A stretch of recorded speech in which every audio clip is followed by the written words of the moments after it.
Just by, I always like to do a few of those simple movements, sort of a gesture for centering. And then one for opening. Really, really wanting to be alert, aware, attentive.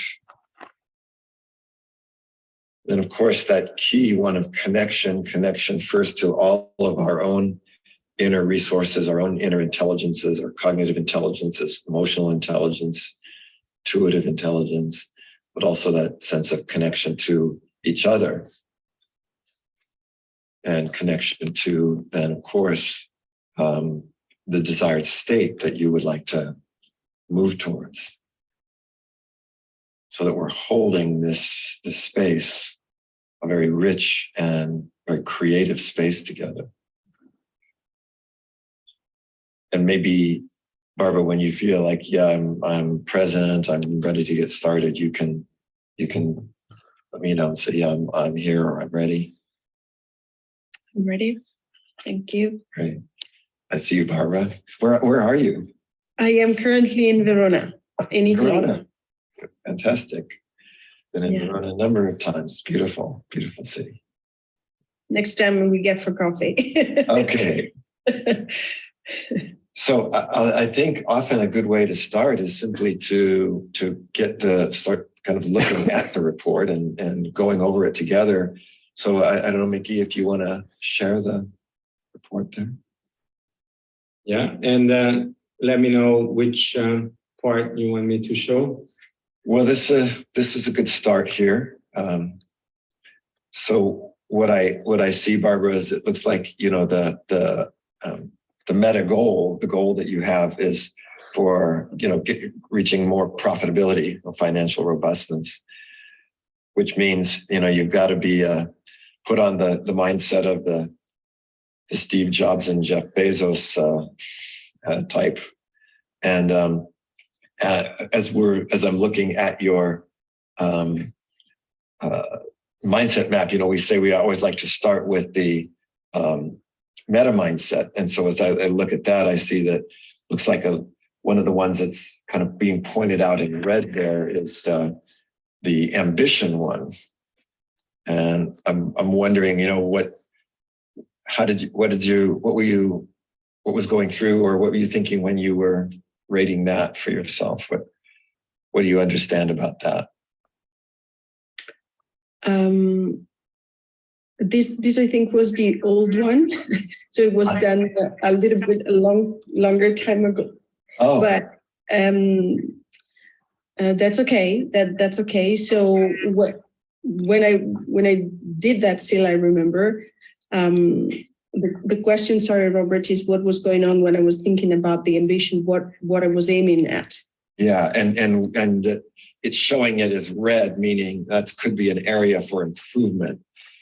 Especially if it's a key one for being able to get to that place of profitability.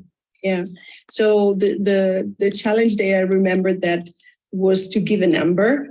To give a number, because I could go very, very high number in terms of living that I wouldn't understand, or a reasonable number that I would understand. But then I was wondering if that was too little compared to what was possible. So that makes a lot of sense, Barbara. Yeah, I can understand that, because ambition is one of those interesting areas where, because it's where you're kind of really beginning to move from dreamer to realist. Vision and passion and all those things are about the dream. And I'm curious, is this for your coaching practice, or what is the project or venture that you're working with here?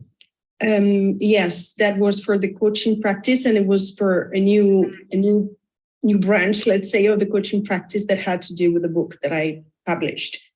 With the book that you published? Yes, and that Congratulations. Thank you. And what's the content of the book?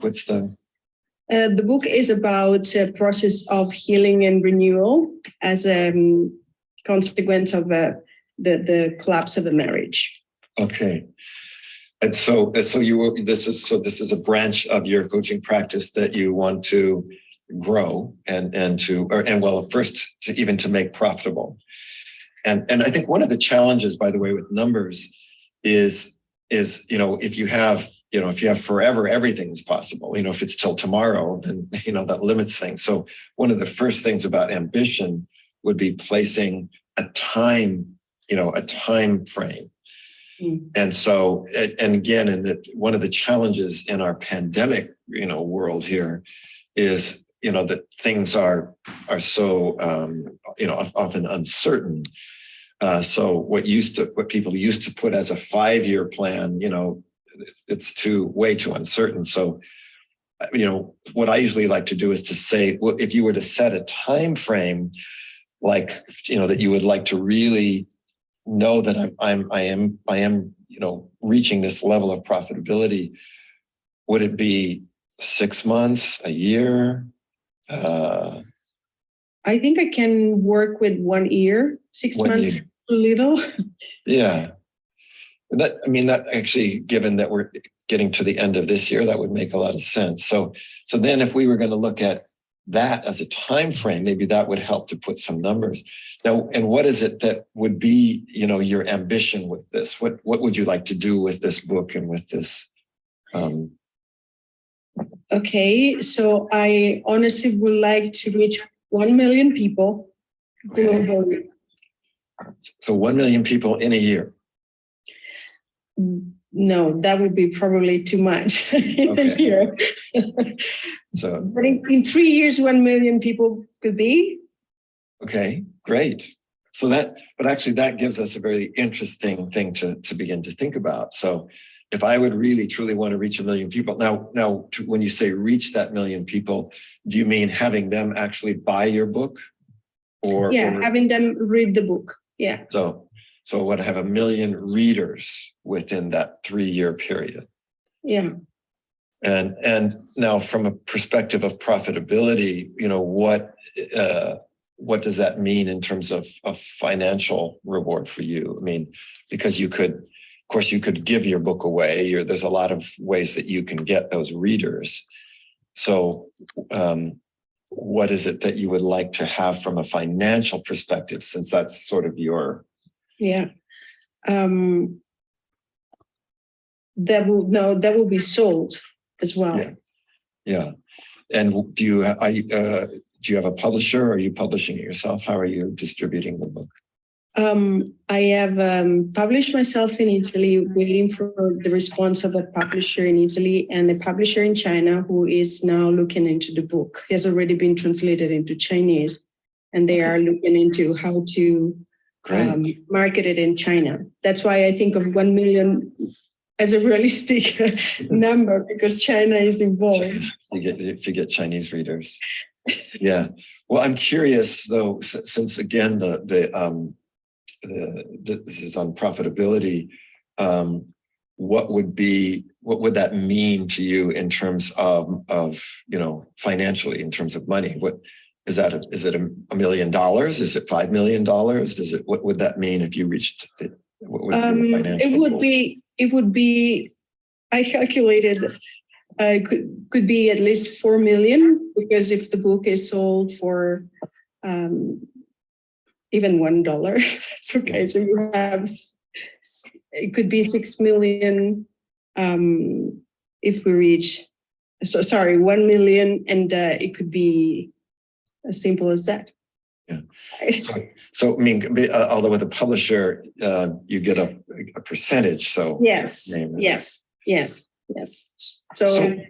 I am curious though, because there's two parts of this ambition. One is to get the book out there, to get the readers, but the sort of the meta goal here is about financial robustness.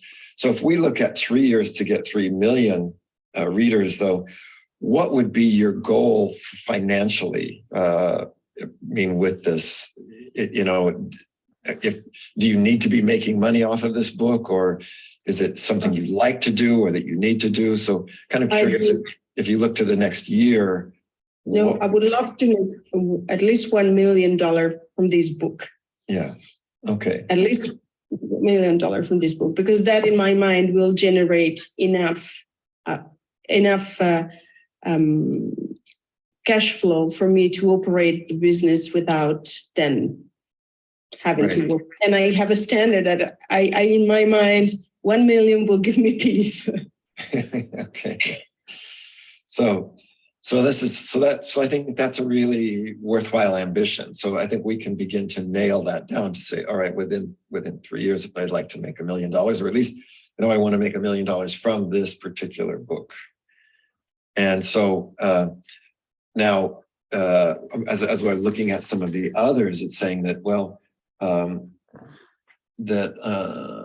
the macro mindset, there's no circles there. So it looks like you're pretty well settled there. But I see there is a red circle around the dialoguing with customers. And also with that one is the venture builder, I think, icon. Yes.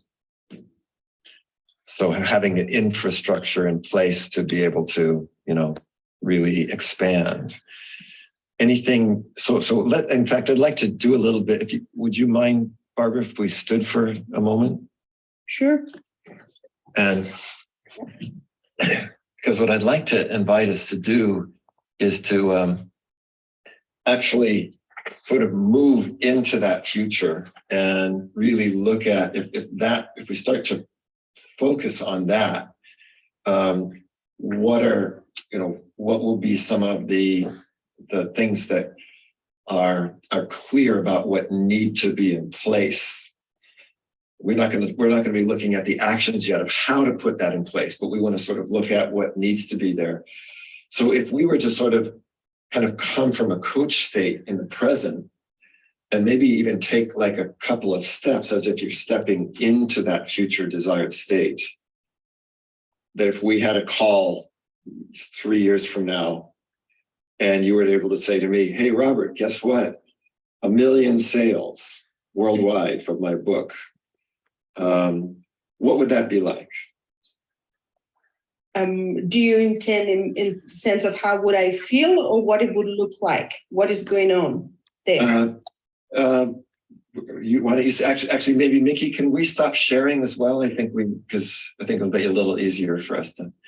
So what I mean is, yeah, first of all, if you did that, what would be going on for you? What would you be experiencing?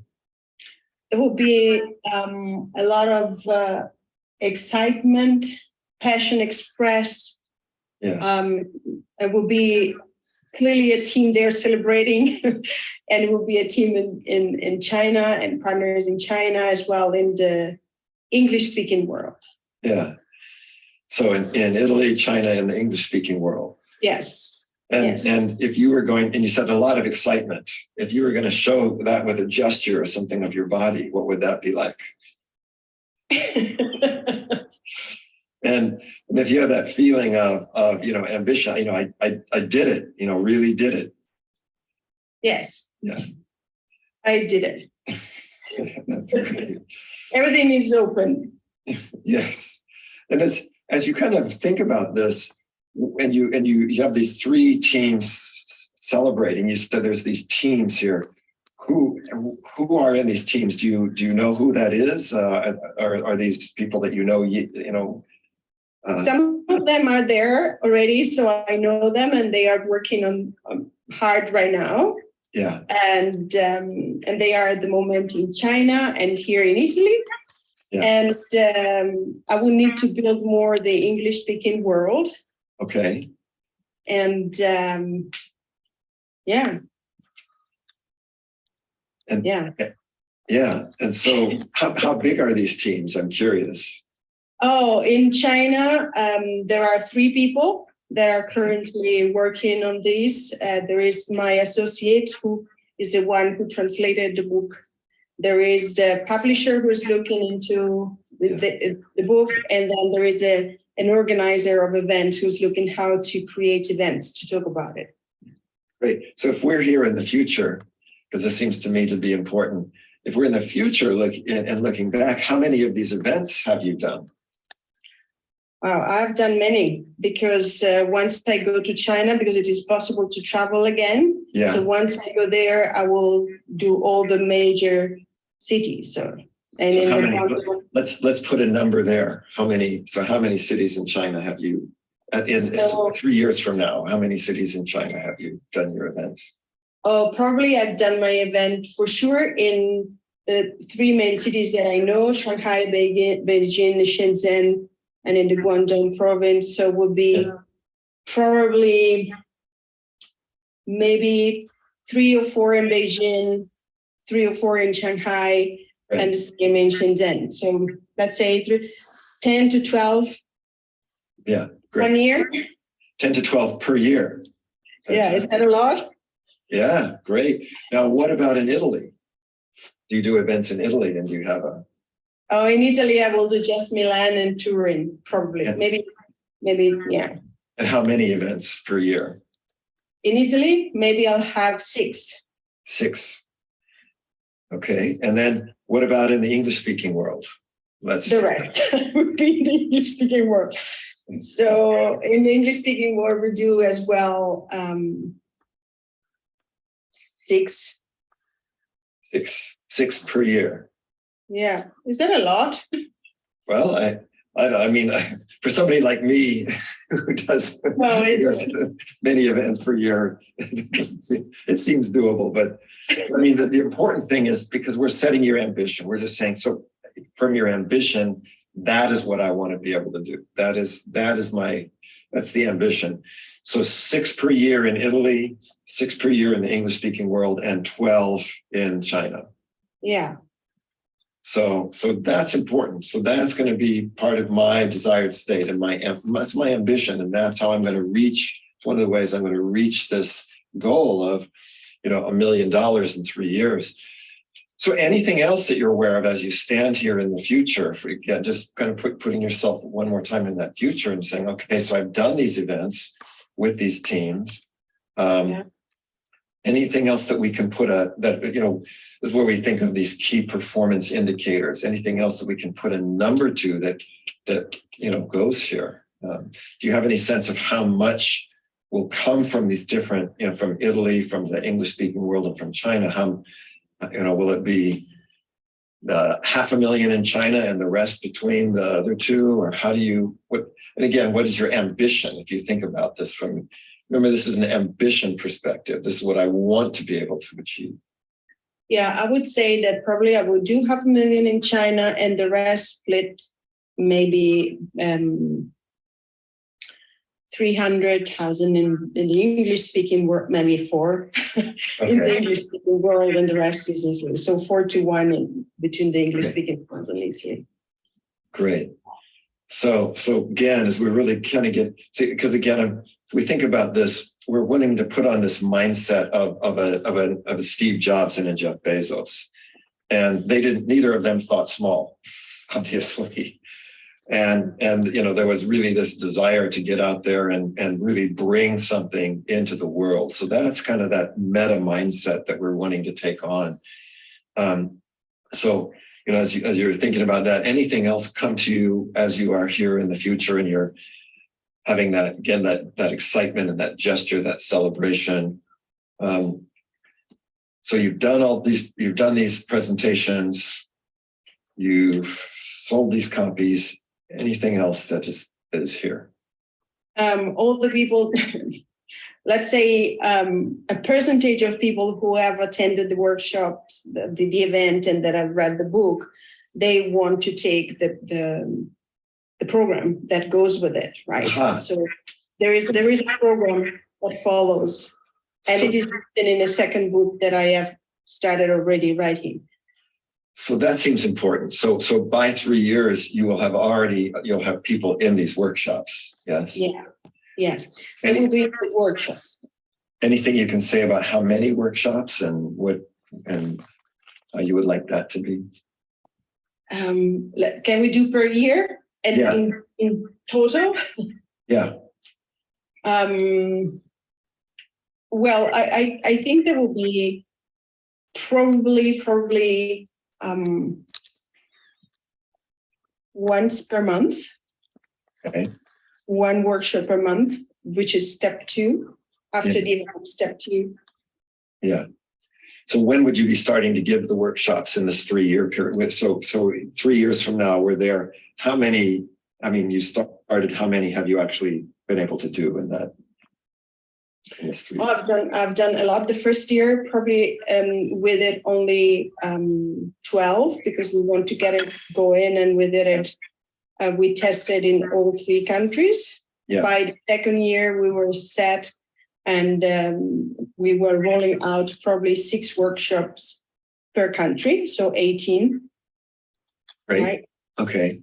12, And 18. Mhm. yeah, and by the third year, well, we probably keep going, but then the coaches and trainers will kick in, because there are the trainers for that as well. So they will multiply.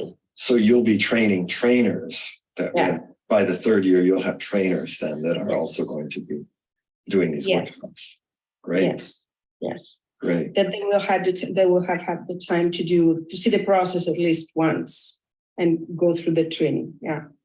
So again, I think we're starting to get into that ambition mindset. So because you were talking about the challenge of numbers. So I think you see that once we start to put some of these time frames in there, it makes it a little bit easier. Now, for the sake of the demo, I would like to just explore one more thing, but you can see how we're doing it. We always want to kind of put ourselves into that future time frame, really get anchored there, because and we're naturally sort of moving back and forth between present and the future. But, we're really wanting to kind of ground that. And I think you're doing really well at being able to say, okay, I can say with these, the different parts of the world, different countries, and now these different aspects start to emerge. So one is just about selling the books, then the other is about doing the events, then the other is about doing the workshops. But as I start looking around that circle of success, because we've looked at your customers, we've talked a little bit about your team, and we know that you have this team that are doing the events, and you're going to start to have a team that's going to be doing the trainings. I'm also wondering about, stakeholders and partners, so to reach this $1 million mark, or this million book mark rather, I guess it's $1 million book. Any kind of partnering that you have as you put yourself 3 years from now, any kinds of partnering that you can imagine? What kind of partners might you be? There could be someone that actually believes in the cause and wants to be a silent investor, and they want to use their capital for something that is meaningful and in this area, helping people going through traumatic experiences and having to reinvent themselves. They could be, and they could be something that they actually want to do that have never done it. And so they are willing to take a chance on this, for example. So this actually kind of is that interesting, because that's sort of overlapping a little bit between a partner and a stakeholder, like an investor in a way. But I mean, because there could be foundations, I'm hearing you say, that you might be able to reach out to, or yes, I don't know if there are foundations that do provide support for that, or and maybe that's somebody you reach through your events. Yeah. In China, there are already a couple of foundations that are showing some interest in this, and so they are also exploring what is possible there. In Dubai, there is somebody doing that as well. Great. Yeah. So if we just then for a moment, and for one more time, kind of put yourself into that future place where there's that excitement, we're celebrating with my teams, we've reached 1 million. And from this place of ambition, how many of these partners would you like to have? How many do you think would be, Actually, it might be 3, a good number. Okay, so 3. I've got 3 major partners who are giving this kind of silent support. Yeah, they could be very motivated and very quality partners, not necessarily just big partners with big money, but they really have meaning. They feel the meaning of it, and so they are happy to be That partners. seems to me to be an important part of this kind of. That's why we say it's not just only an investor; it's also a partner, because they share with you that same, the passion and interest in what you're doing. They want to support it.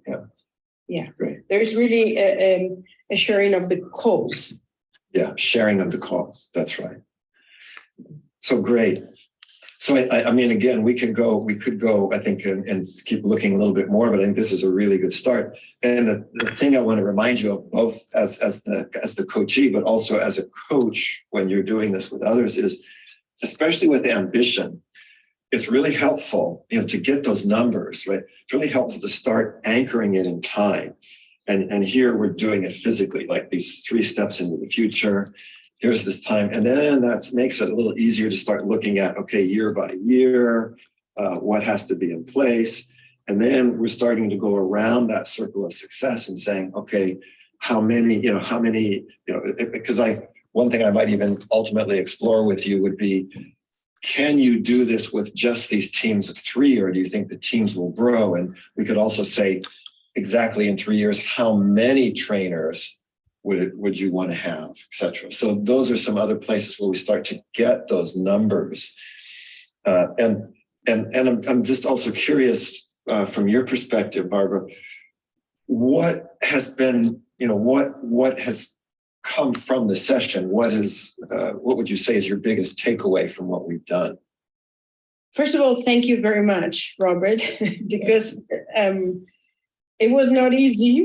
And what I am taking away, the biggest thing that I'm taking away among the many, is that while we were doing this, actually it opened up new territories that I did not dare before to explore. Yes. I don't know numbers. And so just the idea of getting a number that makes sense is very threatening. And so I venture into that, and it did something. It opened at least the possibility. So that was powerful. Great. Thank you. Yeah, and I think that's important, because you said something really interesting here just now, which I think is what ambition is all about. It's like, I have to dare to explore it. And usually what happens at this ambition level is that people are holding themselves back, and especially with respect to financial robustness. It's kind of like, oh, little me, or I don't dare, or I'm not so good at that. And so I think that place is really important, and to kind of begin to get more comfortable with that way of thinking, and then being able to communicate that also to your teams. So first being comfortable with it in yourself, and then being able to state that with your team. Yeah. So, thank you very much. Thank you very much. Thank you, Barbara. Thank you. Okay. By the way, one last thing, Barbara, from a coaching perspective, what, as a coach, what would you say was most helpful for you in terms of, what I did, or even more specifically, how I did it? For me, it was very important the fact that exactly because I don't dare to go in those territories, what happens first? Often it happened that I did not understand the question. And I think that was already the first level of don't go there. And you didn't lose patience, and you rephrased the question in a different way so that I could gently enter the answer, the space of the answer. So that was very important for me. Great, thank you. And because I think from this demo perspective, there's several things here. Because for everybody to say to everybody, I think oftentimes ambition, usually people they struggle with profitability and ambition. And it's precisely because they don't go there. We don't dare to think so big. We don't dare. I mean, and there's reasons for it, because when you start to think that big, there's also a part of us that starts thinking, yeah, well, I can fail too. What happens if I don't reach that? And so when you, by being specific, you are creating a big gap And that's going to show you then, okay, I've got to have that. That's why that passion has to be there. That's why Steve Jobs said, you've got to have passion because it's not easy, and you're going to give up if you don't. But that vision has to be there, meaning the vision for this what this book is about to bring into the world, that's important. That's worth taking the risk for. And then that sense of mission. So again, ambition, the two things, one is the process of it. How do we coach somebody to be ambitious? And this idea of grounding it in, on a timeline and in time, and then beginning to break that down, going around the circle of success. I think that's key. And then the second part, as Barbara was sharing, is, okay, the daring to, and that's where sometimes, and you'll notice with Barbara, we were sort of first anchoring into the excitement of it. And what I would have also done if we had struggled a little bit more, probably, Barbara, I would have gotten you back into the sense of the mission of it and the vision for it, which I feel you already are connected to. But if you weren't, because I would want to ground you a little bit more there, because that's where you get the courage to dare. It's not because it's not for the money. The money is never going to give you the courage to dare. Courage to dare is going to come from, what that vision is, what that mission is, and what that passion is. So just a few comments on that. Yes, Barbara. What is the main reason why you asked us to stand instead of sitting down? Because I find two things. One is sitting, you're basically cutting off half of your body. And standing, you're engaging more of the whole person.